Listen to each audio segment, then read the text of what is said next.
Hello everyone, Tapovan civil services में आपका स्वागत है। तो आइए सीटेट एग्ज़ाम जुलाई 2024 के एग्ज़ाम के पॉइंट ऑफ व्यू से हम एक टॉपिक और ज्योग्राफी का वायु को आगे बढ़ाते हैं। यहाँ हम वायुमंडल की संरचना, वायुमंडल का संगठन, तो संगठन में विभिन्न गैसें एवं धूल कणों के बारे में, वहीं वायुमंडल की संरचना के बारे में, तो संरचना में हम वायुमंडल की सभी परतों का अध्ययन करेंगे।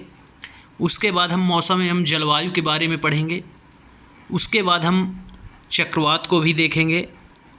उसके बाद पवन एवं पवन के प्रकार, आर्द्रता इत्यादि चीज़ों का हम अध्ययन करेंगे। तो इसमें से क्वेश्चन आते हैं। यह समझने योग्य पाठ है क्योंकि इसको आप रट करके नहीं समझ सकते हैं, इसलिए इन छोटी छोटी चीज़ों को समझना अनिवार्य है। तो आप जितना बेहतर ढंग से लेक्चर्स को समझेंगे उतने ही बेहतर ढंग से आप पेपर को कर पाएंगे और उसके एनालिसिस को समझ पाएंगे। इसलिए लेक्चर्स पहले सुनना और अपनी नोट्स बनाना बहुत ही महत्वपूर्ण है, जिसका परिणाम आपको एग्ज़ाम के हॉल में देखने को मिलेगा। तो उम्मीद है कि लेक्चर्स आपको पसंद आते होंगे, काफ़ी हेल्पफुल हैं और बहुत इम्पोर्टेंट है, क्योंकि यूट्यूब में आपको लेक्चर्स बहुत कम मिलेंगे।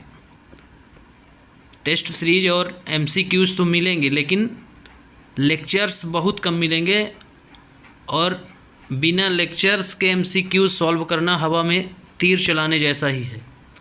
तो फैसला अब आप लोगों के हाथ में है। आप लेक्चर्स को पहले ध्यानपूर्वक देखें, समझें, इसके बाद एमसीक्यू सॉल्व करें। टेस्ट सीरीज मेरे द्वारा चलाई जा रही है लगातार, तो आप उसमें अपनी प्रैक्टिस कर सकते हैं।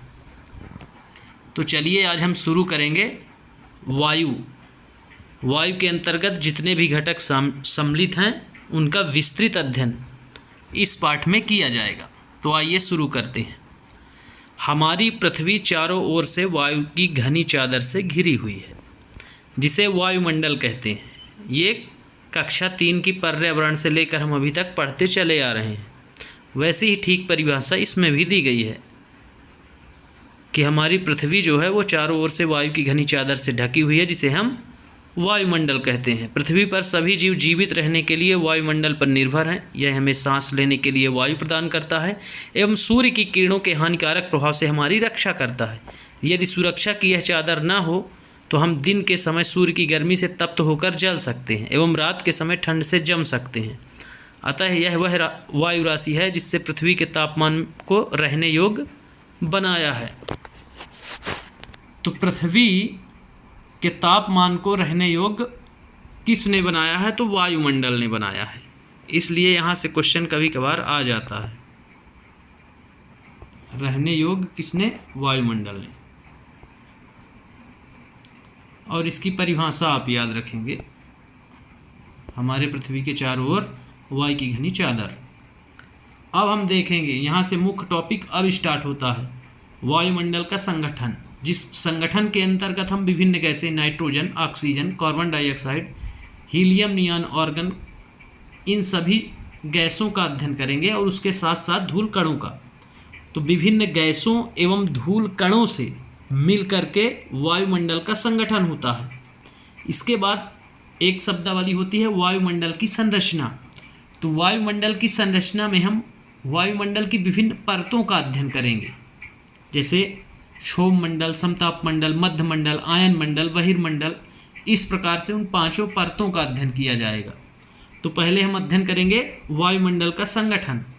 संगठन में हम विभिन्न गैसों का अध्ययन करेंगे, किन गैसों का कितना प्रतिशत है इसमें। तो आइए शुरू करते हैं। वायुमंडल का संगठन। क्या आप जानते हैं कि जिस वायु का उपयोग हम सांस लेने के लिए करते हैं, वास्तव में वह अनेक गैसों का मिश्रण होती है। नाइट्रोजन तथा ऑक्सीजन ऐसी 2 गैसें हैं जिनमें वायुमंडल का बड़ा भाग बना है। Carbon dioxide, helium, ozone, argon एवं हाइड्रोजन कम मात्रा में पाई जाती हैं।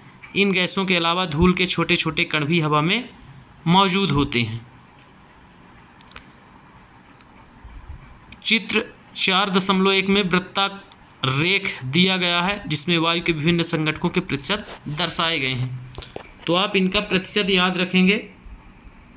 नाइट्रोजन 78%, अन्य गैसें 0.04%, आर्गन 0.93, कार्बन डाइऑक्साइड 0.03% और ऑक्सीजन 21%। तो क्वेश्चंस यहाँ से एज इट इज़ उठा करके दे देता है या पूछ देता है कि वायुमंडल में सर्वाधिक मात्रा में पाई जाने वाली गैस कौन सी है, तो नाइट्रोजन है वर्तमान में। ये क्वेश्चन घुमाया भी खूब जाता है।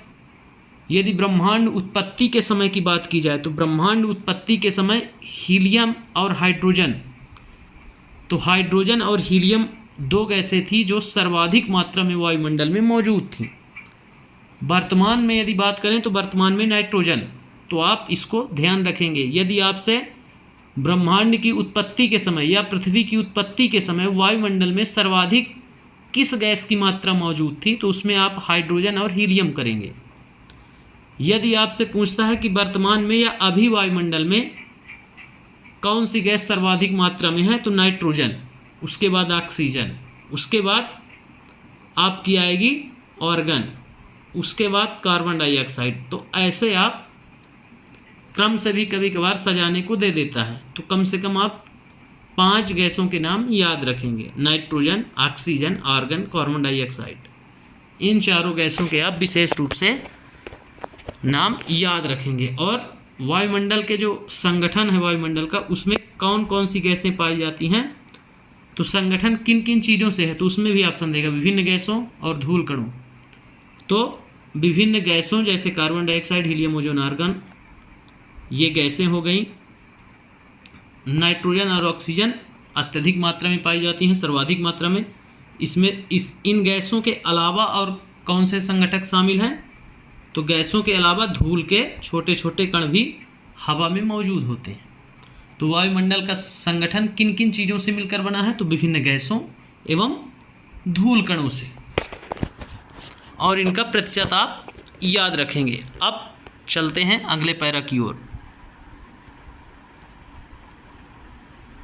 नाइट्रोजन वायु में सर्वाधिक पाई जाने वाली गैस है।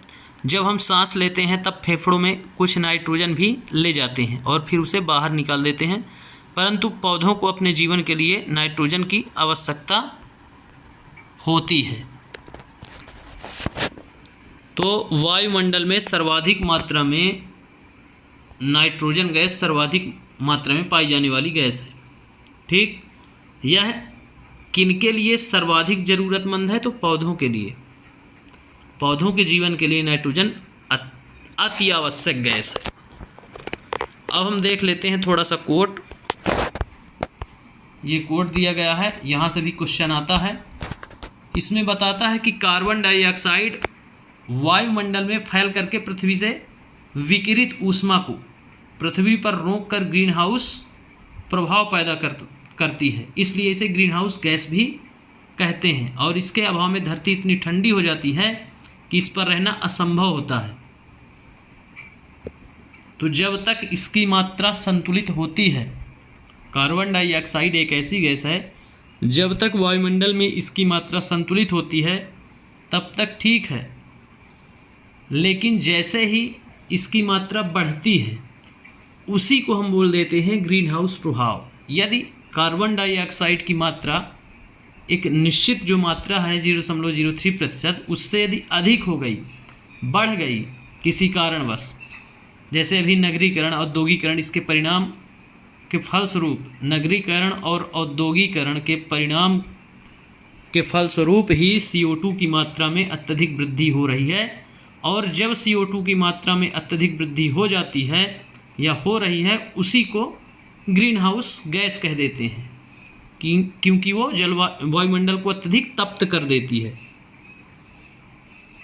तो इसमें वही बताया गया है। ये क्वेश्चन आता है कि ग्रीन हाउस गैस निम्न में से कौन सी है, तो कार्बन डाइऑक्साइड एक ऐसी गैस है जिसे हम ग्रीन हाउस गैस कहते हैं।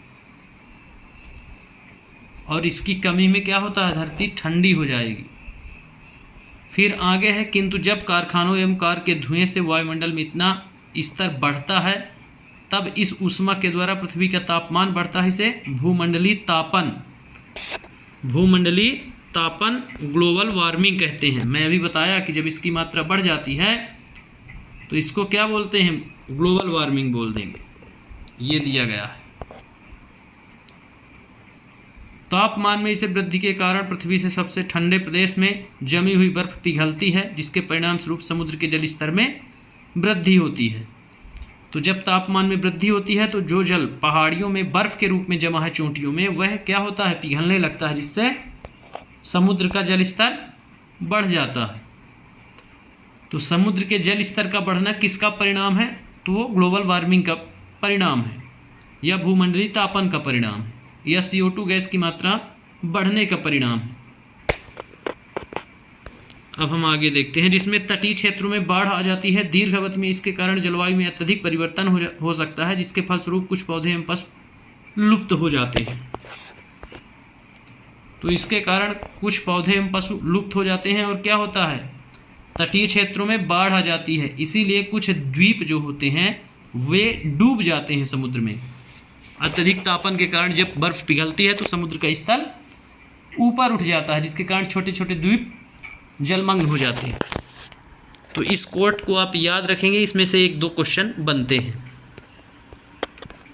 अब हम आगे देखते हैं, वे सीधे वायु से नाइट्रोजन नहीं ले पाते हैं। मृदा तथा कुछ पौधों की जड़ों में रहने वाले जीवाणु वायु से नाइट्रोजन लेकर के इसका स्वरूप बदल देते हैं, जिससे पौधे इसका प्रयोग कर सकते हैं। तो जो वायुमंडल में नाइट्रोजन मौजूद है 78%, उसका उपयोग डायरेक्ट पौधे नहीं कर पाते हैं। इस पैरक कहने का मतलब ये है। इसमें क्या होता है, मृदा तथा कुछ पौधों की जड़ों में जीवाणु पाए जाते हैं जो नाइट्रोजन को लेकर के इनका स्वरूप बदल देते हैं, जिससे पौधे इसका उपयोग कर पाते हैं। तो डायरेक्ट नाइट्रोजन का उपयोग पौधे नहीं कर पाते हैं। मिट्टी और उनकी जड़ों में कुछ जीवाणु पाए जाते हैं जो नाइट्रोजन के स्वरूप को परिवर्तित कर देते हैं, तो वह पौधों के उपयोग योग्य बन जाती है। इस प्रकार से नाइट्रोजन का डायरेक्ट उपयोग नहीं किया जा सकता है। अब हम अगला पैरा देखते हैं। तो नाइट्रोजन यहाँ खत्म होती है, अब होती है ऑक्सीजन शुरू। तो ऑक्सीजन वायु में प्रचुरता से मिलने वाली दूसरी गैस है। मनुष्य तथा पशु सांस लेने में वायु से ऑक्सीजन प्राप्त करते हैं। हरे पादप प्रकाश संश्लेषण द्वारा ऑक्सीजन उत्पन्न करते हैं। इस प्रकार वायु में ऑक्सीजन की मात्रा समान बनी रहती है। यदि हम वृक्ष काटते हैं तो यह संतुलन बिगड़ जाता है। तो ऑक्सीजन प्राणवायु है मनुष्य एवं पशु के लिए। प्रकाश संश्लेषण द्वारा पादप ऑक्सीजन को उत्पन्न करते हैं। तो ये क्वेश्चन पूछा जाता है कि ऑक्सीजन उत्पन्न किसके द्वारा होती है, तो पादप यानी पौधों द्वारा प्रकाश संश्लेषण की क्रिया के परिणाम स्वरूप ऑक्सीजन का निर्माण होता है और ऑक्सीजन मुक्त होती है। इस प्रकार ऑक्सीजन की मात्रा क्या होती है, समान मात्रा में बनी रहती है। यदि पौधों को हम काट देंगे तो इसका संतुलन बिगड़ जाएगा, अर्थात ऑक्सीजन की कमी हो जाएगी। तो इस प्रकार ऑक्सीजन को हमने देखा। अब हम देखेंगे तीसरी गैस कार्बन डाइऑक्साइड। तो कार्बन डाइऑक्साइड अन्य महत्वपूर्ण गैस है। हरे पादप अपने भोजन के निर्माण में कार्बन डाइऑक्साइड का उपयोग करते हैं। यह क्वेश्चन आता है कि पेड़ पौधे अपने भोजन के निर्माण में किस गैस का उपयोग करते हैं, तो कार्बन डाइऑक्साइड का प्रयोग करते हैं और ऑक्सीजन वापस देते हैं, मुक्त करते हैं, जैसा कि पहले पैराग्राफ में बताया गया है। मनुष्य और पशु कार्बन डाइऑक्साइड बाहर निकालते हैं। मनुष्य एवं पशु क्या करते हैं, कार्बन डाइऑक्साइड CO2 को मुक्त करते हैं, यानी बाहर निकालते हैं और ऑक्सीजन को ग्रहण करते हैं। मनुष्यों तथा पशुओं द्वारा बाहर छोड़ी जाने वाली कार्बन डाइऑक्साइड की मात्रा पादपों द्वारा प्रयोग की जाने वाली गैस के बराबर होती है, जिससे यह संतुलन बना रहता है। परंतु यह संतुलन कोयला तथा खनिज तेल आदि ईंधनों के जलाने से गड़बड़ा जाता है। वे वायुमंडल में प्रतिवर्ष करोड़ों टन कार्बन डाइऑक्साइड की बढ़ोतरी करते हैं। परिणाम स्वरूप कार्बन डाइऑक्साइड का बढ़ा हुआ आयतन पृथ्वी पर मौसम एवं जलवायु को प्रभावित करता है, जैसा कि अभी कोटेशन में समझाया गया था कि यदि इसकी मात्रा बढ़ जाती है तो हम ग्रीन हाउस प्रभाव या ग्लोबल वार्मिंग, जलवायु परिवर्तन देख सकते हैं स्पष्ट रूप से। अभी वर्तमान में इसकी समस्या से विश्व जूझ रहा है। तो ये क्वेश्चन इसीलिए ज़्यादा बार पूछे जाते हैं। तो आप याद रखेंगे कि इससे क्या होगा, मौसम परिवर्तन और जलवायु में परिवर्तन हो जाते हैं। लंबे समय अवधि के बाद जलवायु को ये परिवर्तित कर देती है, CO2 की बढ़ी हुई मात्रा। तो इस प्रकार अभी तक हमने 3 गैसों का अध्ययन किया, नाइट्रोजन का, ऑक्सीजन का और कार्बन डाइऑक्साइड का। फिर यहाँ एक कोड दिया गया है, जब वायु गर्म होती है तो फैलती है और हल्की होकर के ऊपर उठती है। ठंडी वायु सघन एवं भारी होती है, इसलिए इसमें नीचे रहने की प्रवृत्ति होती है। गर्म वायु के ऊपर उठने पर आसपास के क्षेत्रों से ठंडी वायु रिक्त स्थान को भरने के लिए वहाँ आ जाती है। इस प्रकार वायु चक्र चलता रहता है। तो ये भी क्वेश्चन पूछा जाता है, इसको आप नोट करेंगे कि गर्म वायु क्या होती है, हल्की होने के कारण गर्म वायु फैलती है और हल्की होने के कारण ऊपर उठती है। उसका स्थान कौन सी हवा, ठंडी हवा भारी होने के कारण नीचे रहती है और उसका स्थान ग्रहण करने लगती है। तो इस प्रकार इसमें समझाया गया है। ये पेडागॉजी से जोड़कर भी यहाँ क्वेश्चन पूछा जाता है। अब हम बढ़ते हैं अगले पैरा की ओर। एक न्यूज़पेपर की कटिंग दी गई है ग्लोबल वार्मिंग के परिप्रेक्ष्य में। तो यहाँ हमारा वायुमंडल का संगठन समाप्त होता है। अब आता है वायुमंडल की संरचना।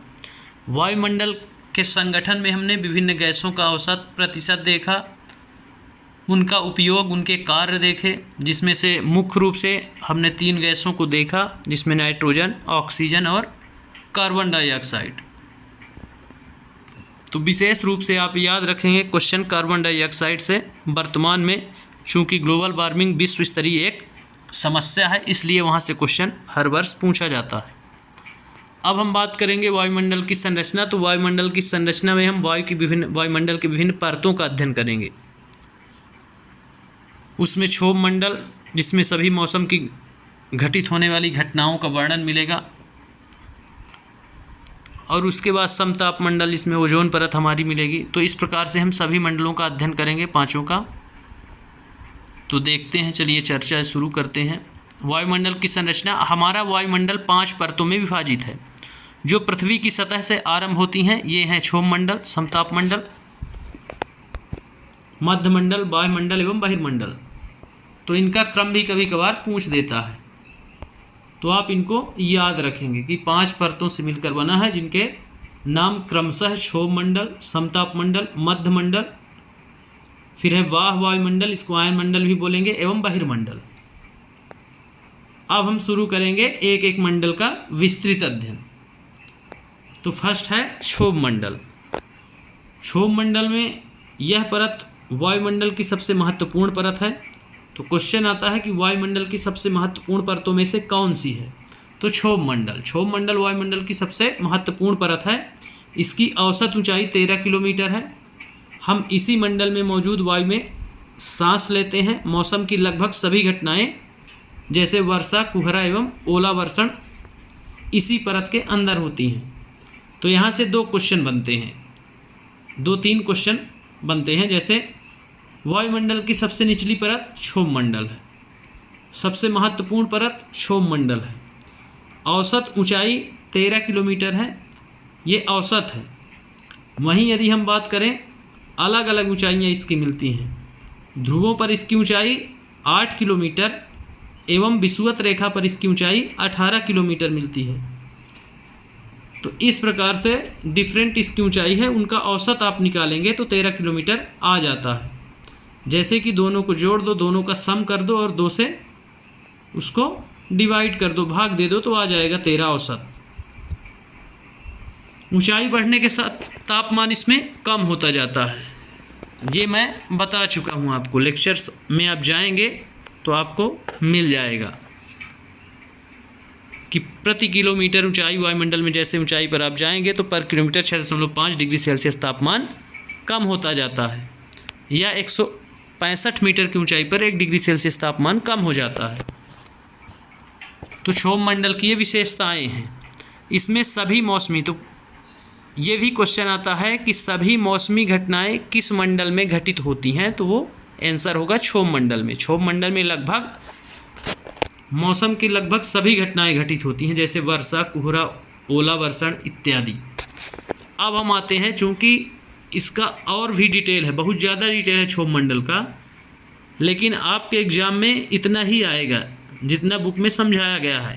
क्लास 7th की NCERT है, इस हिसाब से क्लास 7th के बच्चे के हिसाब से इसमें दिया गया है। बाकी इसका डिटेल आप यूपीएससी यूजीसी नेट में जब आप जाएंगे तो उसमें बहुत सारा डिटेल इसका मिल जाएगा, जो आपको अगले लेक्चरों में पढ़ाया जाएगा उच्च कक्षाओं में। अब हम दूसरी परत देखेंगे, समतापमंडल। समतापमंडल क्षोभमंडल के ऊपर का भाग समतापमंडल कहलाता है। यह लगभग 50 किलोमीटर की ऊंचाई तक फैला है। यह परत बादलों एवं मौसम संबंधी घटनाओं से लगभग मुक्त होती है। यह बादलों से मुक्त होती है एवं मौसम संबंधी घटनाओं से भी मुक्त होती है। इसके फलस्वरूप यहाँ की परिस्थितियाँ हवाई जहाज उड़ाने के लिए आदर्श होती हैं। समतापमंडल की एक महत्वपूर्ण विशेषता यह है कि इसमें ओजोन गैस की परत होती है। यह परत सूर्य से आने वाली हानिकारक गैसों को रोक करके हमारी रक्षा करती है।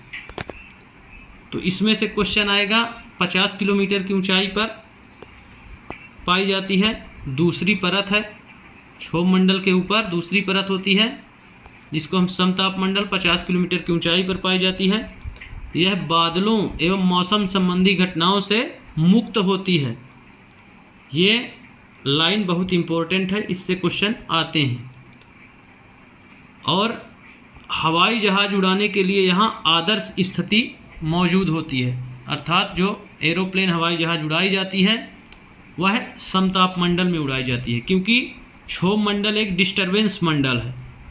अत्यधिक हवाएं यहाँ चलती रहती हैं, इसलिए आदर्श दशाएं वायुमंडल के लिए यहाँ मौजूद नहीं होती हैं। वहीं समतापमंडल में वहाँ चूँकि तापमान समान रहता है, इसलिए वो आदर्श दशा, वहाँ डिस्टर्बेंस नहीं होता है, बादल मौजूद नहीं होता है, हवाएं उतनी मौजूद नहीं होती हैं, इसलिए वो शांत वातावरण वहाँ रहता है। इसलिए वायुयान उड़ाने के लिए वो आदर्श दशाएं उपलब्ध कराता है। तो यहाँ से यही 2-3 क्वेश्चन पूछे जाते हैं। सबसे मुख्य विशेषता यह है कि इसमें ओजोन परत मौजूद होती है। इसको जीवन रक्षा कवच के नाम से भी जाना जाता है। तो ये आप याद रखेंगे। इसमें से 2 या 3 क्वेश्चन बनते हैं, 3 बिंदुओं में आप इनको लिख लेंगे। ये फिर दोबारा आपको रिवीजन में सहायता देंगे, इसलिए अपनी शॉर्ट नोट्स साथ में बनाते जाएं। ओजोन परत क्या करती है? तो सूर्य से आने वाली हानिकारक गैसों से हमारी रक्षा करती है। अब हम देखेंगे तीसरा मंडल, इसका भी डिटेल है। अभी जैसे हमने देखा कि क्षोभमंडल में तापमान ऊंचाई पर क्या हो रहा था, कम, अब समतापमंडल में तापमान बढ़ने लगेगा।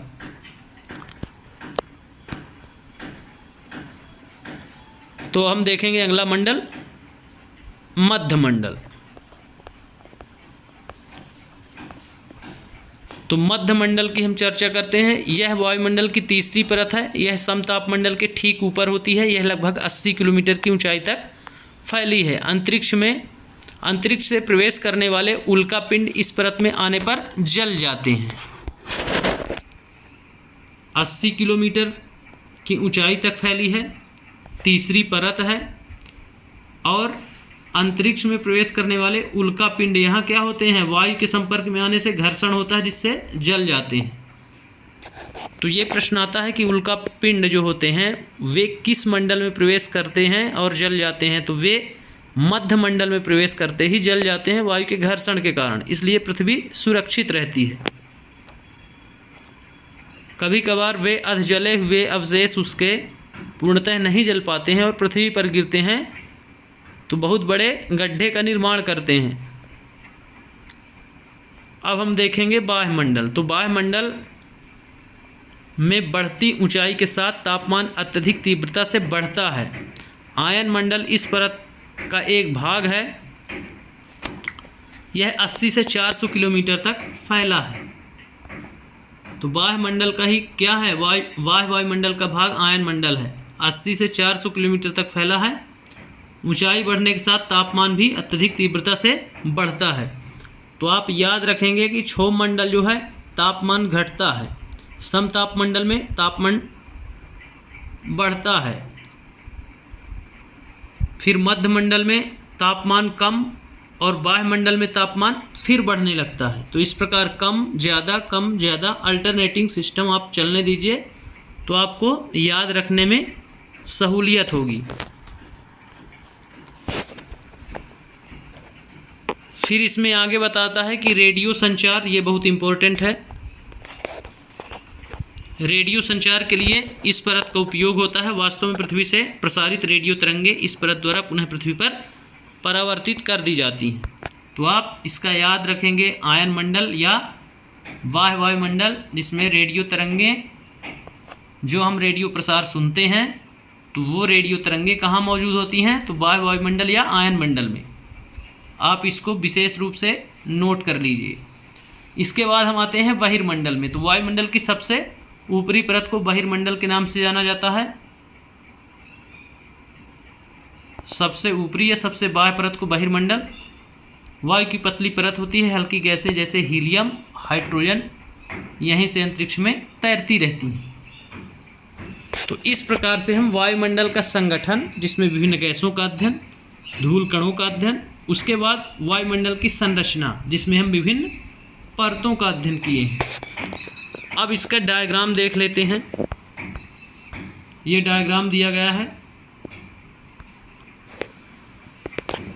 आप देख सकते हैं। ये क्षोभ मंडल, क्षोभ सीमा, उसके बाद क्षोभ सीमा के बाद समताप मंडल,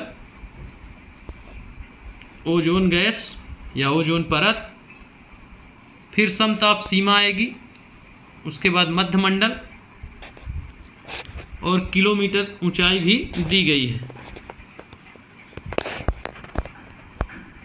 उसके बाद हम देखेंगे कि मध्य मंडल के बाद मध्य सीमा और बाह्य वायुमंडल या आयन मंडल और बहिर्मंडल। इस प्रकार से पांचों मंडल का डायग्राम इसमें दिया गया है। और ये रेखा जो दिखाई गई है, ये तापमान को इंगित करती है कि कहाँ तापमान बढ़ रहा है और कहाँ तापमान कम हो रहा है।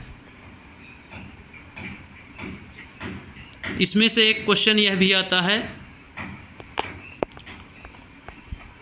कि क्षोभ सीमा किन दो मंडलों को अलग करती है या किन दो मंडलों को जोड़ती है?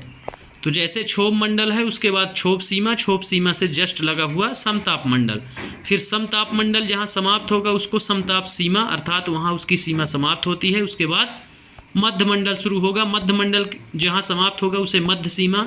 इसी प्रकार हर मंडल में आप इस शब्दावली को भी नोट कर लीजिए। तो इस प्रकार से हम वायुमंडल की संरचना का अध्ययन करते हैं और वायुमंडल का संगठन, दोनों का विस्तृत अध्ययन किया हमने और देखा कि कैसे कैसे परिवर्तन यहाँ होते हैं। अब हम चर्चा करेंगे मौसम एवं जलवायु का। तो मौसम एवं जलवायु, तो मौसम जो होता है वो क्षणिक, कुछ समय, 1 दिन 2 दिन 4 दिन, इसको हम मौसम बोलते हैं। लगभग 24 घंटे की मौसमी दशाओं का औसत मौसम, जलवायुवी दशाओं का औसत मौसम कहलाता है। तो इस प्रकार से क्षणिक जलवायु का अध्ययन है, जबकि जलवायु जो होती है वो दीर्घकालीन परिवर्तन को इंगित करती है, अर्थात 30 से 35 वर्ष, कई वर्षों के जलवायुवी दशाओं का औसत जो होता है वो जलवायु कहलाता है। तो इस प्रकार मौसम और जलवायु में आप अंतर को समझ सकते हैं कि जो मौसम शब्द है वो क्षणिक जलवायु परिवर्तन को दर्शाता है। जैसे संभावना है कि शाम को बारिश हो, ये मौसम को इंगित करता है, लेकिन ये संभावना है कि अभी टेम्परेचर 45 डिग्री है वर्तमान में गर्मी में, हो सकता है कि आने वाले 40 से 50 वर्ष बाद गर्मियों का टेम्परेचर 45 की जगह 60 डिग्री सेल्सियस पहुंच जाए और बर्फ़ तेज़ी से पिघले। तो ये हो जाएगा जलवायु, दीर्घकालीन परिवर्तन जलवायु के अध्ययन में आएगा। तो चलिए इसकी चर्चा करते हैं। क्या आज वर्षा होगी? क्या आज दिन साफ होगा और धूप निकलेगी? कितनी ही बार हमने क्रिकेट प्रेमियों के मुंह से एक दिवसीय मैच के भविष्य पर अनुमान लगाते सुना होगा। यदि हम कल्पना करें कि हमारा शरीर एक रेडियो है और मस्तिष्क उसके स्पीकर, तो मौसम वह है जो इसके नियंत्रण बटनों को छेड़छाड़ करता रहता है। मौसम वायुमंडल की प्रत्येक घंटे एवं दिन प्रतिदिन की स्थिति होती है। ये मैं पहले ही आपको बताया कि ये क्षणिक, दिन प्रतिदिन 2-4 दिन की घटनाओं को इंगित करता है। तो वायुमंडल की प्रत्येक घंटे की, दिन प्रतिदिन की स्थिति को मौसम बोलेंगे। आर्द्र एवं गर्म मौसम किसी को भी चिड़चिड़ा बना सकता है। अच्छा हवादार मौसम हमें आनंद देता है। और हम घूमने की योजना भी बना सकते हैं। मौसम नाटकीय रूप से दिन प्रतिदिन बदलता रहता है। मौसम हर दिन की घटनाएं हैं। जैसे मैं बताया कि हो सकता है कि शाम को बारिश हो, ये मौसम का परिवर्तन है, जलवायु का नहीं।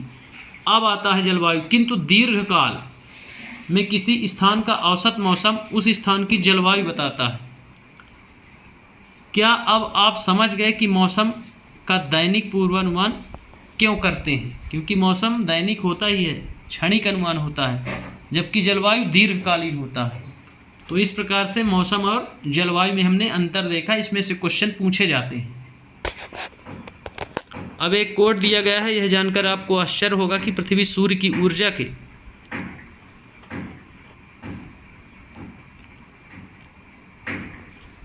20 करोड़ में भाग का केवल 1/2 अरबवां ही प्राप्त करती है। तो ये आपसे 2 अरबवां भाग पूछा जाता है। इसको आप याद रखेंगे कि जो सूर्य की ऊर्जा है तो पृथ्वी उसका कितना भाग प्राप्त करती है, तो 2 अरबवां भाग ही प्राप्त कर पाती है। अब हम चलते हैं तापमान की ओर। तो अभी हमने 3 चीज़ों का अध्ययन किया: वायुमंडल का संगठन, वायुमंडल की संरचना, उसके बाद अभी हमने मौसम और जलवायु में अंतर देखा। अब हम देखेंगे तापमान। तो तापमान सूर्य तप से प्राप्त होता है। बहुत सारे ताप कटिबंध होते हैं, तापमान को प्रभावित करने वाले कारक भी होते हैं, लेकिन इसमें हम सिर्फ तापमान को ही पढ़ेंगे। और तापमान का मुख्य सोर्स क्या है? तो सूर्य है, सूर्य तप। आज प्रतिदिन जिस तापमान का अनुभव करते हैं वह वायुमंडल का तापमान होता है। वायु में मौजूद ताप एवं शीतलता के परिणाम को तापमान कहते हैं। तो वायुमंडल या वायु में मौजूद ताप एवं शीतलता के परिणाम को ही हम तापमान कहते हैं। वायुमंडल का तापमान केवल दिन और रात में ही नहीं बदलता, बल्कि ऋतुओं के अनुसार भी बदलता है। शीत ऋतु की अपेक्षा ग्रीष्म ऋतु ज़्यादा गर्म होती है। अभी वर्तमान में भारत में ग्रीष्म ऋतु का मौसम है, अत्यधिक गर्मी पड़ रही है, उत्तर भारत में विशेष रूप से। फिर है आतपन, एक महत्वपूर्ण कारक है जो तापमान के वितरण को प्रभावित करता है। सूर्य से आने वाली वह ऊर्जा जिसे पृथ्वी रोक लेती है आतपन कहलाता है। तो इस लाइन को आप याद रखेंगे, नोट करेंगे कि सूर्य से आने वाली वह ऊर्जा या वह ऊष्मा जिसे पृथ्वी रोक लेती है आतपन कहलाता है। ये क्वेश्चन आ चुका है। अब हम अगले पैरा की ओर देखते हैं।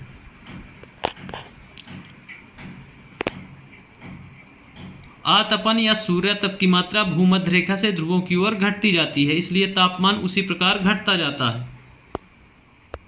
तो यहाँ पर आतपन सूर्य तप को ही बोला गया है। यह भूमध्य रेखा पर सर्वाधिक और ध्रुवों की ओर क्या होता है? घटता जाता है, इसलिए तापमान उसी प्रकार घटता जाता है। तो इसका कारण है क्यों घटता जाता है। भूमध्य रेखा 0 डिग्री अक्षांश रेखा जिसे बोलते हैं, उससे जब आप ध्रुवों की ओर 90 डिग्री की ओर जाएंगे, उत्तरी ध्रुव और 90 डिग्री दक्षिणी ध्रुव, तो सूर्य की किरणें चूंकि भूमध्य रेखा से दूरी जो है, तो सूर्य की किरणें सीधी पड़ती हैं वहाँ। मकर रेखा और कर्क रेखा के बीच का क्षेत्र अर्थात भूमध्य रेखा से 23.5 डिग्री नॉर्थ और 23.5 डिग्री साउथ, यहाँ सूर्य की किरणें वर्ष में एक बार कभी न कभी लंबवत जरूर चमकती हैं, लेकिन उसके बाद के हिस्से में कभी ऐसी स्थिति नहीं आती है कि सूर्य वहाँ लंबवत चमके।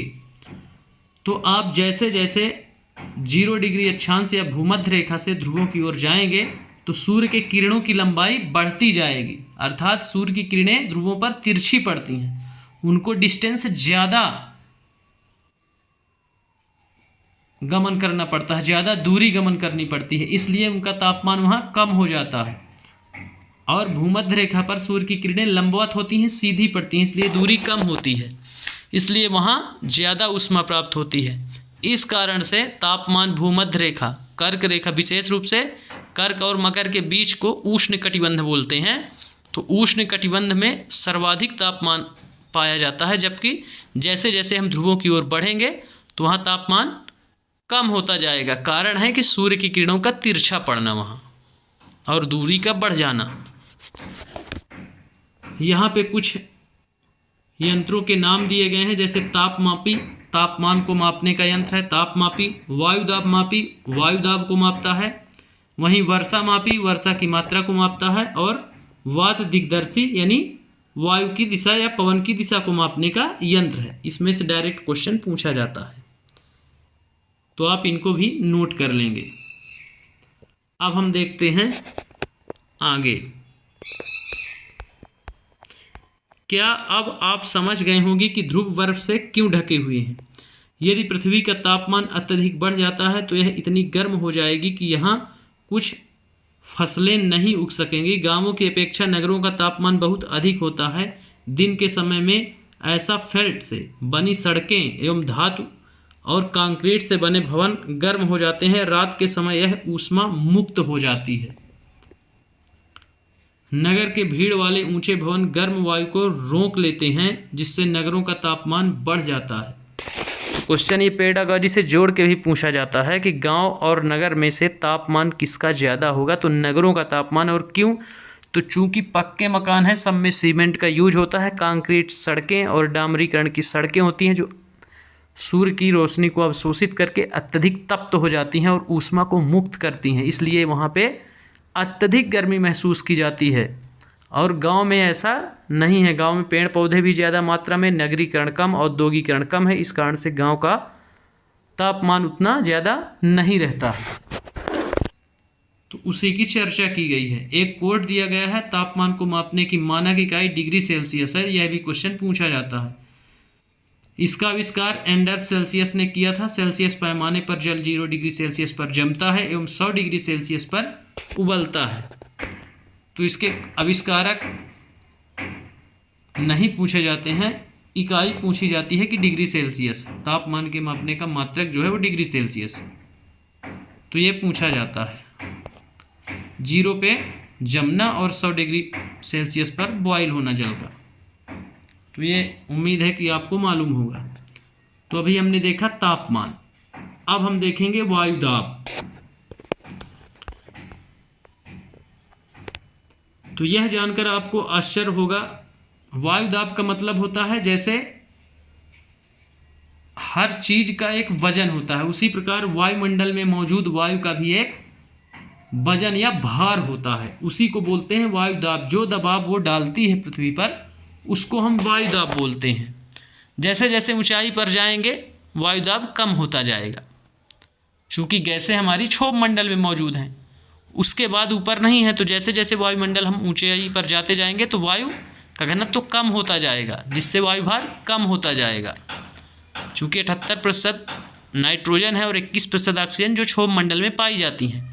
तो जैसे ही क्षोभ मंडल को आप क्रॉस करेंगे, ऊंचाई बढ़ेगी, जब आप ऊंचाई पर जाएंगे तो 21 और 78% घटा दीजिए, बचा कितना? तो कार्बन डाइऑक्साइड भी यही है। इसलिए हीलियम हाइड्रोजन जो है अन्य गैसें 0.04%, तो उनकी मात्रा है ऊपर, तो वो नाम मात्र की है। इसलिए वायुभार धरातल पर ज़्यादा रहेगा और जैसे जैसे ऊंचाई पर जाते जाएंगे वायुभार या वायुदाब कम होता जाएगा। तो चलिए शुरू करते हैं। यह जानकर आपको आश्चर्य होगा कि वायु हमारे शरीर पर उच्च दाब के साथ बल लगाती है, किंतु हम इसका अनुभव नहीं करते हैं। यह इसलिए होता है क्योंकि वायु का दाब हमारे ऊपर सभी दिशाओं से लगता है और हमारा शरीर विपरीत बल लगाता है। यह भी पेडागॉजी से जोड़ के पूछा जाता है कि हमारा शरीर इसके विपरीत बल लगाता है और वायु दाब हमें सभी दिशाओं से हमारे ऊपर बल लगाता है।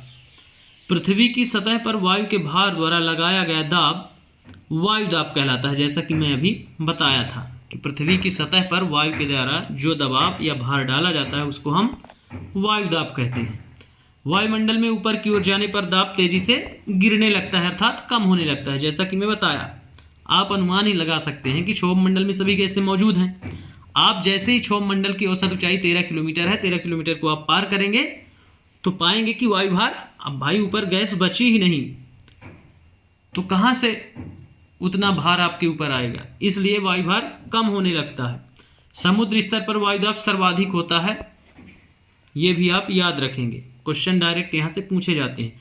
और ऊंचाई पर जाने पर यह घटता जाता है। वायुदाब का क्षैतिज वितरण किसी स्थान पर उपस्थित वायु के ताप द्वारा प्रभावित होता है। तो क्षैतिज वितरण जो होता है वायुदाब का वो तापमान के द्वारा प्रभावित होता है। अधिक तापमान वाले क्षेत्रों में वायु गर्म होकर ऊपर उठती है और निम्न दाब क्षेत्र बनता है वहाँ। जब वहाँ की वायु किसी भी स्थान में यदि तापमान अत्यधिक रहा, उच्च हो गया, तो वहाँ की वायु गर्म हुई, फैली और ऊपर उठ गई, और जब वो चली गई तो वहाँ का स्थान खाली हो गया। जब स्थान खाली हो गया तो वहाँ निम्न वायुदाब का केंद्र निर्मित हो जाता है। वही वो बताने की कोशिश कर रहा है। तो वायु गर्म होकर ऊपर उठती है, निम्न वायुदाब का क्षेत्र बनता है। निम्न दाब बादल युक्त आकाश एवं नम मौसम के साथ जुड़ा होता है। जहाँ निम्न वायुदाब होता है तो उच्च वायुदाब से निम्न वायुदाब की ओर प्रवृत्ति होती है पवनों की चलने की। इनका जो जुड़ाव होता है, संपर्क होता है जो, तो नम आर्द्रयुक्त बादल यहाँ निर्मित होते हैं और वर्षा भी होती है इसी कारण से। न्यून वायुदाब का केंद्र एक चक्रवात भी आते हैं जो तूफान का रूप धारण करते हैं, इनसे भी वर्षा होती है। तो विभिन्न इन 2-3 चीज़ों से जोड़ करके इसको पूछा जाता है। तो आप यहाँ से 2-3 चीज़ें याद रखेंगे। अब है आगे, कम तापमान वाले क्षेत्रों की वायु ठंडी होती है, इसके फलस्वरूप यह भारी होती है। भारी वायु निमज्जित होकर के उच्च दाब क्षेत्र बनाती है। उच्च दाब के कारण स्पष्ट एवं स्वच्छ आकाश होते हैं, वहाँ पे बारिश नहीं होगी, स्वच्छ बादल होंगे। वायु सदैव, ये इंपॉर्टेंट है, बहुत इंपॉर्टेंट लाइन है कि वायु सदैव उच्च दाब से निम्न दाब क्षेत्र की ओर गमन करती है। ये बहुत इंपॉर्टेंट लाइन है, इसको बार बार पूछा गया है एग्जाम में, तो इसको आप विशेष रूप से नोट कर लीजिए। तो यहाँ हमने देखा वायुदाब ऊंचाई पर कैसे कम होता है, धरातल पर कैसे या समुद्र तल पर सर्वाधिक है, इसे मिलीबार में मापा जाता है, ये भी आप याद रखेंगे। इसकी एक कोट दिया गया है, उसको भी देख लेते हैं। कोट में है कि आप जानते हैं कि चांद पर वायु नहीं है, अतएव वहाँ वायुदाब भी नहीं है। वायु ही नहीं है तो उसका दाब कहाँ से होगा।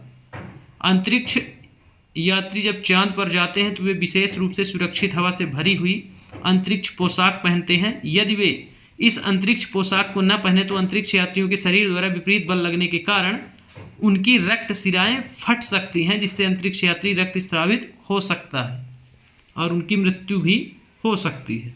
इसलिए वो विशेष प्रकार के वस्त्र पहन के जाते हैं जो दबाव को झेल सके वहाँ। तो इसमें से क्वेश्चन बस यही पूछा जाता है कि अंतरिक्ष यात्री चांद पर जाते हैं तो पोशाक पहनकर क्यों जाते हैं, क्योंकि वहाँ वायुदाब नहीं है, उसके विपरीत कार्य करेगा। उनके अंदर का रक्त शिराएं क्या हो जाएंगी, फट जाएंगी। अब हम देखेंगे पवन।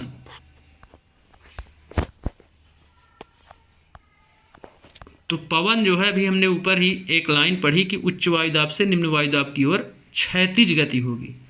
पवन हमेशा क्षैतिज गति को बोलेंगे। यदि वह ऊर्ध्वाधर गति करे तो उसको संवाहिनी धारा बोलते हैं, जो वर्षा के लिए उत्तरदायी है। इसीलिए वर्षा का नाम भी है, वर्षा के प्रकार में संवाहिनी वर्षा एक प्रकार होता है। तो उच्च दाब क्षेत्र से निम्न दाब क्षेत्र की ओर वायु की गति को पवन कहते हैं। ये फिर से वही लाइन है, उच्च वायु दाब क्षेत्र से निम्न दाब क्षेत्र की ओर वायु की गति को, वायु की क्षैतिज गति आप कर लीजिएगा, क्षैतिज गति को पवन कहते हैं। आप पवन को काम करते देख सकते हैं। जब यह सड़क पर गिरी पत्तियों को उड़ाती है अथवा तूफान के समय पेड़ों को उखाड़ देती है। कभी कभी जब पवन धीरे बहती है तो आप इसे महीन धूल या धुएं से उड़ाते देख सकते हैं। कभी कभी पवन इतनी तेज होती है कि इसके विपरीत दिशा में चलना कठिन हो जाता है। आपने अवश्य अनुभव किया होगा कि तेज पवन में छाता लेकर चलना आसान नहीं है। 3 अन्य उदाहरण सोचिए जब तेज पवन के कारण आपके लिए समस्या उत्पन्न हुई हो। पवन को मुख्यतः 3 प्रकारों में विभाजित किया जाता है। तो क्वेश्चन सिर्फ आप ऊपर की लाइन याद रखेंगे, उच्च वायुदाब से निम्न वायुदाब की ओर क्षैतिज गति को पवन कहते हैं। सिर्फ इतना आपको याद रखना है। उसके बाद आप लास्ट की लाइन, पवन के प्रकार, 3 प्रकारों में इसको विभाजित किया गया है। बस इस पैराग्राफ में आपको सिर्फ 2 लाइनें पढ़नी है। इसके बाद एक कोट दिया गया है कि पवन का नाम उनके आने वाली दिशा के आधार पर निर्धारित होता है। उदाहरण के लिए पश्चिम से आने वाली पवन को पश्चिमी पछुआ पवन कहते हैं। तो आप इसको याद रखेंगे कि पवन का नाम किसके आधार पर निर्धारित किया जाता है, तो चलने की दिशा के आधार पर। आने वाली दिशा के आधार पर उनके नाम का निर्धारण किया जाता है। उदाहरण के लिए दिया भी गया है कि पश्चिम की ओर से चलने वाली पवन को पश्चिमी पछुआ पवन कहते हैं। अब हम देखेंगे पवन के प्रकार। तो इसमें से सिर्फ एक लाइन आप याद रखिए, उच्च वायुदाब से निम्न वायुदाब की ओर क्षैतिज गति को पवन कहते हैं। पवनें 3 प्रकार की होती हैं। ये तीनों के प्रकार हैं, ये डायग्राम में आपको दिखाया गया है, उनकी दिशा भी बताई गई है। स्थायी पवन नंबर 2 में है मौसमी पवनें, नंबर 3 में है स्थानीय पवनें। तो इनमें से क्वेश्चन आते हैं पवन के प्रकारों से भी। स्थायी पवनें व्यापारिक पश्चिमी एवं पूर्वी पवनें स्थायी पवनें हैं। ये वर्ष भर लगातार निश्चित दिशा में चलती हैं, इनकी दिशा परिवर्तित नहीं होती। ये स्थायी पवनें इसीलिए हैं क्योंकि ये वर्ष भर लगातार एक ही दिशा में चलती रहेंगी। व्यापारिक पश्चिमी एवं पूर्वी पवनें स्थायी पवनों के उदाहरण हैं, तो इनको आप याद रखेंगे। वर्ष भर क्या होता है, निश्चित दिशा में चलेंगे, इनकी दिशा परिवर्तित नहीं होगी, इसीलिए इनका नाम स्थायी पवन है। वहीं हम नंबर 2 मौसमी पवनों की बात करें, ये मौसम के अनुसार से अपनी दिशा परिवर्तित करती रहेंगी, इसलिए इनको मौसमी हवाएं कहेंगे। ये पवनें विभिन्न ऋतुओं में अपनी दिशा बदलती रहती हैं। उदाहरण के लिए भारत में मानसूनी पवनें, तो ये परिवर्तनशील पवनें हैं। भारत में आप देखेंगे कि 6 महीना स्थल से समुद्र की ओर हवाएं चलती हैं और 6 महीना समुद्र से स्थल की ओर। मानसूनी पवनें आप देखेंगे, जैसे अभी क्या होगा, गर्मी का मौसम है, तो गर्मी के मौसम में उत्तर भारत में निम्न वायुदाब, अत्यधिक तापमान है, इसलिए क्या होगा, अभी हमने ऊपर पढ़ा कि गर्म हवा ऊपर उठती है और वहाँ रिक्त स्थान अर्थात निम्न वायुदाब का केंद्र समुद्र तटीय क्षेत्रों में, अरब सागर में क्या होगा, उच्च वायुदाब। तो पवनें उच्च वायुदाब से निम्न वायुदाब की ओर, तो समुद्र से स्थल की ओर अभी आ रही हैं हवाएं। इसके बाद जैसे ही आप ठंड के मौसम में जाएंगे तो क्या होगा, ठंड के मौसम में तापमान कम हो जाता है, उत्तर भारत का ठंड की ऋतु आ जाती है, इसलिए भारी हवा नीचे बैठती है तो दाब उच्च हो जाता है। वहीं अरब सागर का दाब न्यून दाब हो जाएगा, तो पवनें स्थल से समुद्र की ओर ठंड में, तो 6 माह ठंड में स्थल से समुद्र की ओर और 6 माह गर्म में समुद्र से स्थल की ओर। इसीलिए गर्मी के बाद वर्षा होती है, मानसूनी पवनें आती हैं, चूँकि वो कहाँ से चल रही हैं, समुद्र से स्थल की ओर, और समुद्र से चल रही हैं, गर्म पवनें हैं, तो समुद्र के ऊपर वाष्पीकरण क्रियाएं करेंगी, इसलिए वो आर्द्रता युक्त होती हैं, नमी युक्त होती हैं और जा कर के बारिश करती हैं। वहीं ठंड के मौसम में बात करें तो अंदर जो है स्थलीय भाग है, और स्थलीय भाग में मिट्टी पर्वत पठार है, वहाँ से वाष्पीकरण उतना नहीं है, इसलिए वो पवनें जो समुद्र की ओर आती हैं वो आर्द्रता अपने साथ नहीं ली हुई होती हैं, इसलिए उनसे वर्षा नहीं होती है। तो आप इनसे समझ सकते हैं कि ये जो मौसमी पवनें हैं ये मौसम के अनुरूप अपनी दिशा बदल देती हैं, इसलिए इनको मौसमी पवनें कहते हैं। उदाहरण के लिए भारत में मानसूनी, ये क्वेश्चन पूछा जाता है कि भारत की जो मानसूनी पवनें हैं पवनों के किस प्रकार में आती हैं, तो ये मौसमी पवनें हैं। अब हम आते हैं नंबर 3 स्थानीय पवनें। ये किसी स्थान विशेष पर चलने वाली पवनें होती हैं, उनका नाम भी उन्हीं के नामकरण पर किया जाता है। तो स्थानीय पवनें हैं, ये पवनें किसी छोटे क्षेत्र में वर्ष भर दिन के किसी विशेष समय में चलती हैं। उदाहरण के लिए स्थल एवं समुद्री समीर। क्या आपको भारत के उत्तरी क्षेत्र की गर्म एवं शुष्क स्थलीय पवन याद है, इसे लू कहते हैं। तो लू एक स्थानीय पवन है, इसको आप याद रखेंगे। यह भारत में भी चलती है, विशेष रूप से अभी चल रही है, पाकिस्तान, भारत। तो इसको हम क्या कहेंगे, उत्तरी क्षेत्र की जो गर्म एवं शुष्क स्थानीय पवन है उसे हम लू कहते हैं। ये क्वेश्चन बहुत बार पूछा गया है। इस डायग्राम में आप देख सकते हैं कि जो उत्तरी गोलार्ध में है कर्क रेखा और मकर रेखा आप देख सकते हैं, डॉटेड लाइन से दिखाया गया है ये, और ये भूमध्य रेखा है। इसको निम्नदाब या डोलड्रम पेटी 0 से 5 डिग्री उत्तरी एवं 0 से 5 डिग्री दक्षिणी अक्षांश को डोलड्रम पेटी, यहाँ कोई पवन नहीं चलती है। उसके बाद हम देखेंगे उत्तर पूर्वी व्यापारी पवनें और दक्षिण पूर्वी व्यापारी पवनें। उत्तर पूर्वी व्यापारी पवनों की दिशा जो दिखाई गई है उत्तर पूर्व से दक्षिण पश्चिम की ओर, वहीं दक्षिण पूर्व व्यापारी पवनों की दिशा आप देख सकते हैं, ये जो रेड से दिखाई गई है ये दिशा को बताता है, तो ये दक्षिण पूर्व से उत्तर पश्चिम की ओर दिखाई गई है। इसी प्रकार आप सभी पवनों को देख सकते हैं। पछुआ पवन है, उसके बाद ये पछुआ पवनें, और ये हैं ध्रुवीय पवनें, इधर भी पछुआ पवन और ध्रुवीय पवन आप देख सकते हैं। तो इस प्रकार से पवनों के प्रकार बताए गए हैं और उनकी दिशा इन तीरों के माध्यम से दिखाई गई है। ये उत्तर पूर्व है, ये दक्षिण पश्चिम है, ये उत्तर पश्चिम है और ये दक्षिण पूर्व है। तो आप इसको याद रखेंगे। अब हम बढ़ते हैं आगे।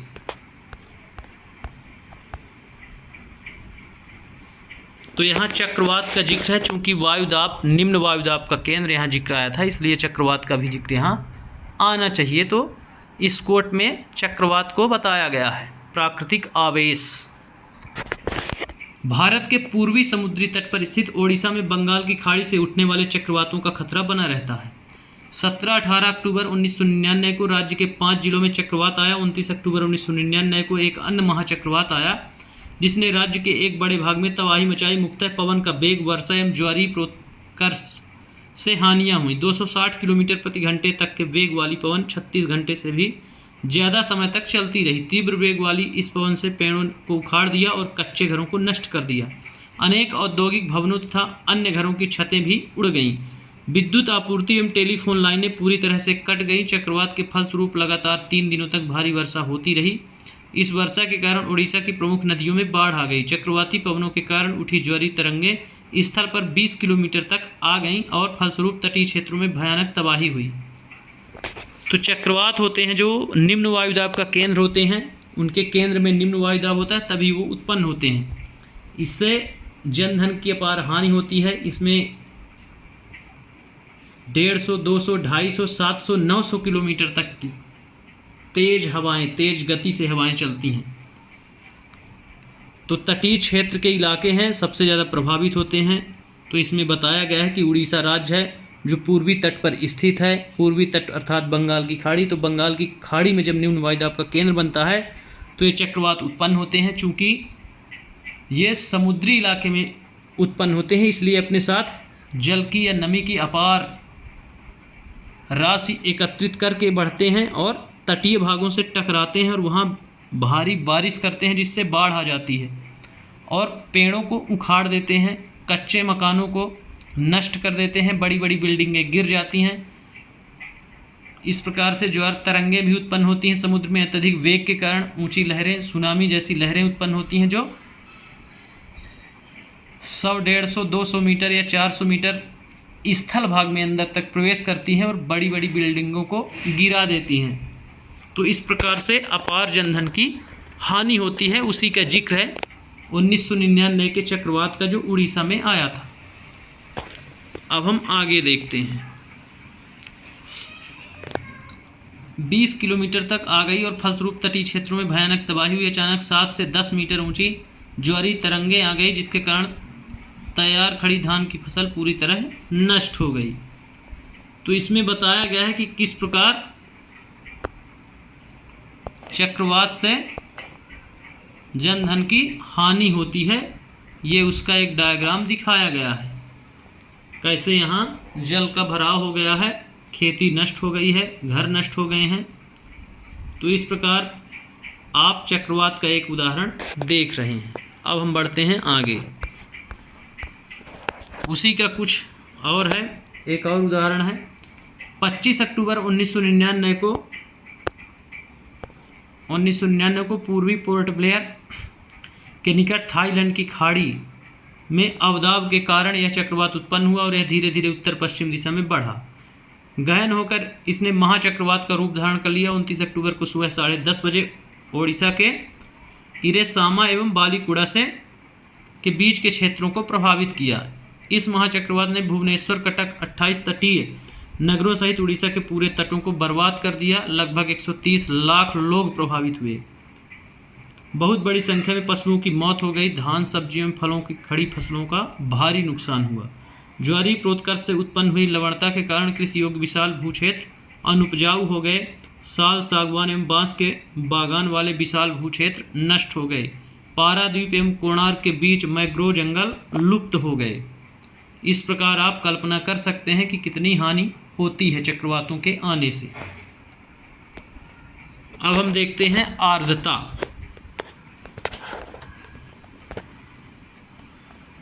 आर्द्रता का सीधा सा अर्थ है नमी। वायु में जो नमी मौजूद होती है उसको हम आर्द्रता बोलते हैं। यदि वायु में आर्द्रता मौजूद है तो वर्षा होगी, यदि आर्द्रता मौजूद नहीं है वायु में तो बारिश नहीं होगी, उसको हम बोलते हैं शुष्क वायु।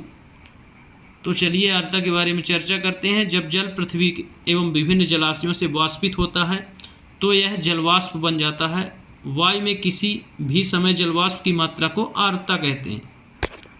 तो जलवाष्प की मात्रा या नमी की मात्रा आर्द्रता कहलाती है। यदि वायु में आर्द्रता मौजूद है तो उसको हम बोलेंगे कि यह वर्षा करेगी, यदि नहीं है तो वर्षा वह नहीं कर पाएगी क्योंकि शुष्क है, उसमें जल है ही नहीं। तो जब वायु में जलवाष्प की मात्रा अत्यधिक होती है तो उसे हम आर्द्र दिन कहते हैं। जलवाष्प की मात्रा जिस वायु में जिस दिन अत्यधिक होती है उसे हम आर्द्र दिन कहते हैं। जैसे जैसे वायु गर्म होती जाती है इसकी जलवाष्प धारण करने की क्षमता भी बढ़ती जाती है और इस प्रकार और वह अधिक आर्द्र हो जाती है। आर्द्र दिन में कपड़े सूखने में काफ़ी समय लगता है एवं हमारे शरीर से पसीना आसानी से नहीं सूखता है। हम असहज महसूस, चिपचिपापन, जैसे कुंवर की उमस का समय होता है तो उस टाइम की बात है ये, उसको हम बोल सकते हैं कि असहज महसूस होता है, बेचैन भरी रातें होती हैं। जब जलवाष्प ऊपर उठता है तो यह ठंडी होना शुरू होती है। जलवाष्प संघनित होकर के क्या करती है, ठंडी होकर के जल बूंद बनाती है और बादल इन्हीं जल बूंदों का ही एक समूह होता है। जब जल की ये बूंदें भारी हो जाती हैं, वायु में तैर न सकें, इतना वजन इनका हो जाए तो ये वर्षा के रूप में धरती पर गिरने लगती हैं। उसी को हम बोल देते हैं वर्षा शुरू हो गई। ये जलीय चक्र से आप स्पष्ट समझ सकते हैं। मान लीजिए कोई महासागर है, अत्यधिक तापमान है, वहाँ से संवहनी धाराएं उठी, अर्थात वहाँ वाष्पीकरण हुआ। वाष्पीकरण के बाद वे ऊपर गई। आपको मैं पिछले टॉपिक में बता चुका हूँ, जैसा इसी पाठ के पिछले टॉपिक, मतलब जहाँ तापमान हमने पढ़ा है कि जैसे जैसे ऊंचाई पर जाएंगे तापमान कम होता जाएगा। तो जब संवहनी धाराएं ऊंचाई पर जाती हैं, आर्द्रता लेकर के यह जलवाष्प ऊंचाई पर पहुँचती है तो तापमान कम होने लगता है, जिससे वे ऊपर ठंडी होना शुरू होती है और संघनित इकट्ठी हो जाती है। और जैसे ही इकट्ठी होती है तो उसका वजन बढ़ने लगता है। जैसे ही वजन बढ़ा तो जब तक इतना वजन है कि वायु में वह तैर सके तो ऊपर रहती है। जब वजन उसका वायु से ज़्यादा हो जाता है, भार अब नहीं उतनी वह वायु भार क्षमता उतनी नहीं कर सकती है तो वे जल बूंदें वहाँ से टूट करके गिरने लगती हैं, जिसको हम वर्षा बोलते हैं। इस प्रकार से वर्षा चक्र एक चक्र के रूप में चलता रहता है। अब हम देखते हैं आगे। यहाँ पे डायग्राम भी दिखाया गया है, आप देख सकते हैं। ये चक्रवाती वर्षा का है।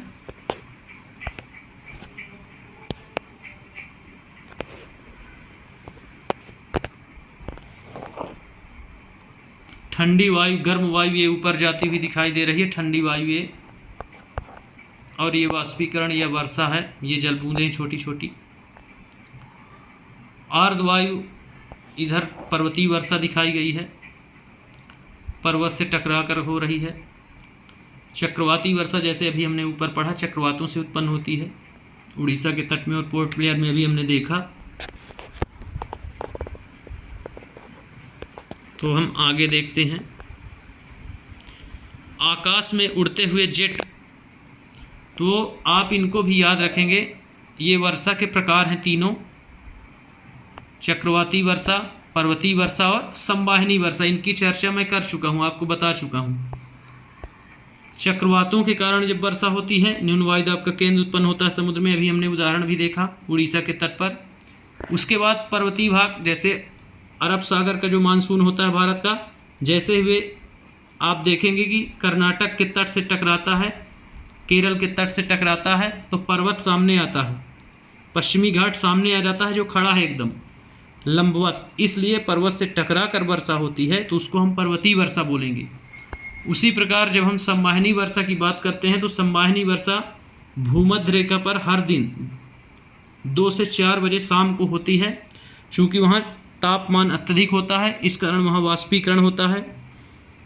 संवहनी धाराएं उठती हैं, ऊपर जाकर के तापमान की कमी के कारण संघनित होती हैं। संघनित होने के बाद बादल का निर्माण करती हैं और वर्षा के रूप में पुनः गिरती हैं। इसलिए भूमध्य रेखा पर या 0 डिग्री अक्षांश पर हर दिन शाम को 2 बजे से 4 बजे तक बारिश होती है, घनघोर मूसलाधार बारिश होती है बिजली की चमक गरज के साथ। उसको संवाहनी वर्षा, चूँकि संवाहनी धाराओं के कारण होती है।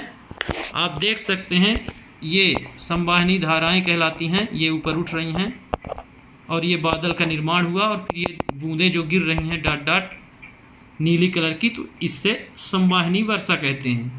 वहीं ये पर्वत से टकरा करके जो बारिश हो रही है इसको पर्वतीय वर्षा कहते हैं। विश्व में सर्वाधिक पर्वतीय वर्षा होती है। अब सेकंड पैरा बोलता है, आकाश में उड़ते हुए जेट हवाई जहाज अपने पीछे सफ़ेद पथ चिन्ह छोड़ते हैं। इनके इंजनों से निकली नमी संघनित हो जाती है। वायु के गतिमान न रहने की स्थिति में यह संघनित नमी कुछ देर तक पथ के रूप में दिखाई देती है, नमी को ग्रहण कर लेती है। इसलिए पृथ्वी के जल के रूप में गिरने वाला वर्षण वर्षा कहलाता है। तो इस लाइन को आप याद रखेंगे, पृथ्वी पर जल के रूप में गिरने वाला वर्षण वर्षा कहलाता है। ज़्यादातर भौम जल वर्षा जल से ही प्राप्त होता है। पौधे जल संरक्षण में मदद करते हैं। जब पहाड़ी पार्श्वों से पेड़ काटे जाते हैं, वर्षा जल अनावृत पहाड़ों से नीचे बहता है एवं निचले इलाकों में बाढ़ का कारण बनता है। तो पौधे जो हैं वे वर्षा के जल के संरक्षण में क्या करते हैं, मदद करते हैं। इसीलिए पहाड़ी में फिर उदाहरण बताता है कि यदि पेड़ काट दिए जाएं तो अनावृत पहाड़ियाँ क्या होंगी, नीचे पानी उनका पूरा आ जाएगा। अभी तो पेड़ पौधे थे, सोख लेते थे, कुछ अपने यूज में ले लेते थे, लेकिन अब वहाँ कोई पेड़ पौधे नहीं है, इसलिए नीचे बहता है और निचले इलाकों में क्या आ जाती है, बाढ़ आ जाती है। क्रियाविधि आधार पर वर्षा के 3 प्रकार होते हैं, संवाहनी वर्षा, पर्वतीय वर्षा और चक्रवाती वर्षा। इनको डायग्राम में भी आप देख सकते हैं। तो वर्षा में आप सिर्फ वर्षा के प्रकार और ये एक लाइन कि जब पृथ्वी पर जल के रूप में गिरने वाली वर्षा को ही हम वर्षा कहते हैं। तो इस प्रकार आप इससे सिर्फ इतना याद रखेंगे बस। इसमें है फिर पौधे तथा जीव जंतुओं के जीवित रहने के लिए वर्षा बहुत महत्वपूर्ण है। इससे धरातल को ताज़ा जल प्रदान होता है। यदि वर्षा कम हो तो जल की कमी या सूखा हो जाता है। इसके विपरीत अगर वर्षा अधिक है तो बाढ़ आ जाती है। तो जीवित रहने के लिए पौधों एवं जंतुओं को जल अत्यधिक महत्वपूर्ण घटक है। इसको आप याद रखेंगे। एक कोड दिया गया है, वर्षण के दूसरे रूप हिम, सहिम, वृष्टि तथा ओला हैं। वर्षा के दूसरे रूप या तो वर्षा जल के रूप में होती है, जल वृष्टि, या हिम के रूप में, या सहिम वृष्टि हिम के रूप में अर्थात बर्फबारी होती है। सहिम वृष्टि मतलब वर्षा भी, मतलब जल भी गिरेगा और साथ में बर्फ़ भी, ओले भी गिरेंगे, बर्फ़ भी गिरेगा, इसलिए लिखता है सहिम, हिम के साथ वर्षा। और जो ओला है तो केवल ओले गिरेंगे, वर्षा के रूप में सिर्फ छोटे छोटे बर्फ़ के ओले गिरेंगे। तो इसमें 3 रूपों में बताया गया है कि या तो हिम के रूप में, मुलायम बर्फ़ के रूप में गिरेगा, जैसे मनाली हिमाचल प्रदेश में होता है ठंड के मौसम में, लौटते हुए मानसून के समय में जो पश्चिमी विक्षोभ डिस्टर्बेंस के कारण उत्पन्न होती हैं उस समय। फिर सहिम वृष्टि तो मुलायम बर्फ़ और वर्षा के साथ, उसको बोलेंगे हिम सहिम, हिम सहित वर्षा, और ओले में केवल ओले गिरेंगे। तो इस प्रकार इस पाठ में हमने देखा कि वायुमंडल का संगठन क्या है, वायुमंडल की संरचना में विभिन्न परतों, उनका योगदान, उनमें घटित होने वाली घटनाएं, उसके बाद तापमान, वायुदाब, पवन, पवन के प्रकार, चक्रवात, वर्षा, वर्षा के प्रकार। तो इसमें संपूर्ण वायुमंडल की कहानी दी गई है। अब हम इसके कुछ क्वेश्चंस देख लेते हैं। इसमें है, निम्नलिखित में से कौन सी गैस हमें सूर्य की हानिकारक किरणों से बचाती है? तो ओजोन परत वायुमंडल की सबसे महत्वपूर्ण परत है। तो क्षोभ मंडल, हमने 5 परतों का अध्ययन किया इसमें वायुमंडल की सभी परतों का, जिसमें क्षोभ मंडल सबसे महत्वपूर्ण है क्योंकि जीवनदायिनी गैस यहीं प्राप्त होती है, सभी मौसमी घटनाएं भी यहीं घटित होती हैं। वायुमंडल सबसे ऊपरी मंडल था और मध्य मंडल जिसमें रेडियो तरंगें मौजूद थी। वहीं हम तीसरे क्वेश्चन की बात करें तो लिखा है वायुमंडल की निम्न परतों में से कौन सी बादल विहीन है। तो क्षोभ मंडल में बादल हैं, समताप मंडल बादल विहीन है। क्षोभ मंडल में सभी मौसमी घटनाएं घटित होती हैं, इसलिए इसमें बादल जरूर पाए जाएंगे, तभी तो मौसमी घटनाएं घटित हो रही हैं, लेकिन वो पूछ रहा है बादल विहीन समताप मंडल। फिर है वायुमंडल की परतों में जब हम ऊपर जाते हैं तब वायुदाब, जैसा कि मैं बताया था कि जैसे जैसे आप ऊपर जाएंगे तापमान भी कम होता है और वायुदाब भी कम होगा, चूँकि क्षोभ मंडल में सर्वाधिक वायुभार धरातल पर समुद्र तल पर मौजूद है। जैसे जैसे ऊंचाई पर जाएंगे तो गैसों का क्या होगा, घनत्व कम होता जाएगा, इसलिए वायुदाब कम होता जाएगा। तो वायुमंडल की परतों में जब हम ऊंचाई पर जाते हैं तब वायुदाब घटता है। फिर है जब वृष्टि तरल रूप में पृथ्वी पर आती है तो उसे हम कहते हैं वर्षा। बादलों का निर्माण होता है जब संवाहिनी धाराओं के माध्यम से वाष्पीकरण होता है, वो संघनित होता है और संघनित होकर के बादलों का निर्माण करता है। उसके बाद क्या होता है, पृथ्वी पर तरल रूप में वृष्टि होती है, वर्षण होती है, उसको हम वर्षा कहते हैं। तो इस प्रकार ये क्वेश्चन भी डायरेक्ट पूछ लिए जाते हैं, आप इनको भी नोट कर सकते हैं। इस प्रकार से हम इस पाठ में वायुमंडल का संगठन, संरचना, वायुदाब, तापमान, आर्द्रता, पवन, पवन के प्रकार, वर्षा, वर्षा के प्रकार और चक्रवात का अध्ययन करते हैं। उस चक्रवात के उदाहरण भी हमने देखा कि किस प्रकार से 1999 में उड़ीसा के तट को प्रभावित किया गया चक्रवात के द्वारा। तो उम्मीद है कि आप के सिलेबस कवर करने के लिए इस चैनल के माध्यम से बहुत हेल्प मिल रही होगी। फीडबैक ज़रूर दीजिएगा। धन्यवाद।